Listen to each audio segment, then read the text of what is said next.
درخشان.tg تقدیم میکند. نوروز جشنی آریان، جشنی بزرگی تاجیکان، مردم شهروند دهه زدی جماعت دهات یاری در عرفه جشن بین المللی نوروز با روحیه بلندی همدیگر فهمی و با زحمت دست جمعانه کارهای آبادی را انجام دادند. با سهم ساکنان دهه 3 عدد پل ماشینگرد ساخته شده. اینچنین 900 متر راه سنگفش کرده شد که برای رفت و آمد ساکنان و بهتر گرداندن انفراساختار محلی مساعدت می‌نماید. امروز در فضای ادانه و السلام علیکم مهمانان عزیز. من سابقه دار دهه زدی دوست عبدالغنی بوده. در دهه چند سال آموزگار شده کار کردم. در دهه ما هر سال نوروز عالم افروز جشن گرفته می شود، ولی امسال جشنی که نوروز را جشن می گیریم از آن نوروز ها فرقیتی دارد. در عرفه نوروز دهه ما انچه آباد و زیبا گردید. در دهه ما 3 کوپرگی کلانی ساخته شد که در این ساختن کوپرگ سهمداران اهل دهه زدی خیلی کلان می باشد. خصوصا عبدالحمید آرتیقوف سهم خود را گذاشت که این به اندازه است. ساکنان دهه زدی از تمامی کارمندان حکومت، کارگرانی که در این ساختن کوپرگ اشتراک کردند منتدار می باشند.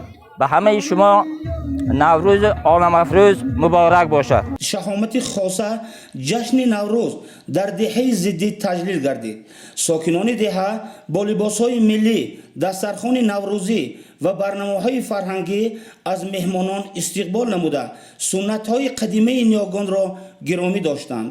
در چاره‌بینی تاکید گردد که نوروز رمز احیای طبیعت، دوستی و همبستگی مردم می باشد. همزمان کارهای آبادانی و بنیادکاری که با تشبث ساکنان دهه عملی گردید نشانه روشن مهنت دوستی و وطن دوستی مردم محلی می باشد. جشن نوروز در دهه زدی با برنامه‌های فرهنگی، رقص و سرود و آرزو و نیت‌های نیک برای سال نو خورشیدی با شکوه و شامت خاصه برگزار گردید.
دوستان عزیز، این آبادی هایی که در دهه زیده شد، باور کنید در یک مدت کوتاه در ته 2 ماه به پیشواز عید نوروز که با تشبوس پیشوای معظم ملت عید جهانی گشته است، 3 کوپرو ساخته به استفاده دادن این به زبان آسان. بگذار همه وقت سربلند باشد، بگذار همه وقت نوروز باشد، آباد باشد، آزادی باشد، آسایشتگی باشد. البته این آبادی و آسایشتگی برای مردم تاجیک این آسان به دست نآمده است. این با مهنت های پای در همین پیشوای معظم ملت حکومت جمهوری تاجیکستان آمده است و ما افتخار از این ملت، از این دولت، از این آبادی داریم. بگذار همیشه